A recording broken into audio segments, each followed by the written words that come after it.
Student কেমন আছো? I hope প্রত্যেকে ভীষণ ভালো আছো। স্ক্রিনের ওপর ত্রিকোণমিতিক অনুপাত ও ত্রিকোণমিতিক অভেদাবলী চ্যাপ্টার একটা প্রশ্ন আছে, তাই না? তো প্রশ্নটা কি বলেছে?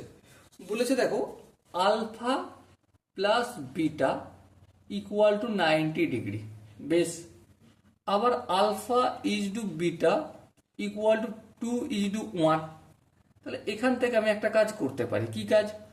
এই দুজনের যদি সাধারণ অনুপাত এক্স ধরে নিই, তাহলে আলফা সমান 2x আর বিটা সমান কত হবে? 1 × x। তার মানে x হবে।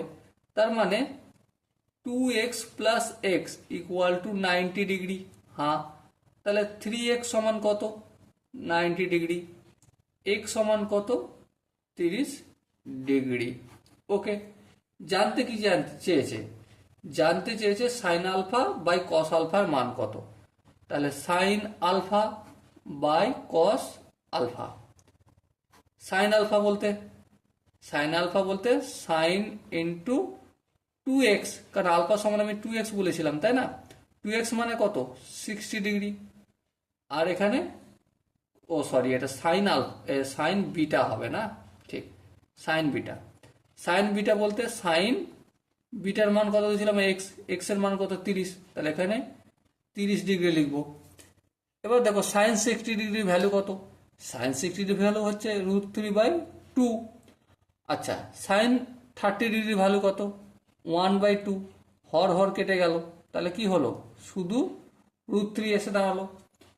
এবারে দেখো, তো আলটিমেট এখানে যে আনসারটা পেলাম সেটা কি হলো? √3 হরে কিছু নেই মানে /1 আছে। তার মানে এটাই যদি অনুপাতিক চারটে অপশন আছে, যদি তার মধ্যে ধরা হয় তাহলে কি হবে? √3:1, তাই না? সো এখানে দেখো যে অপশন আছে চারটে, তার মধ্যে option C is the right option. I hope প্রত্যেকের কনসেপ্টটা বোঝা গেছে। যদি কোনো জায়গায় বুঝতে অসুবিধা থাকে, ডাউট থাকে, কনফিউশন থাকে, তাহলে অতি অবশ্যই কমেন্টে রয়েছে খোলা। ওকে, সো ডিয়ার স্টুডেন্ট, দেখা হচ্ছে পরবর্তী সেশনে। ততক্ষণ পর্যন্ত ভালো থেকো, সুস্থ থেকো এবং জয় হিন্দ।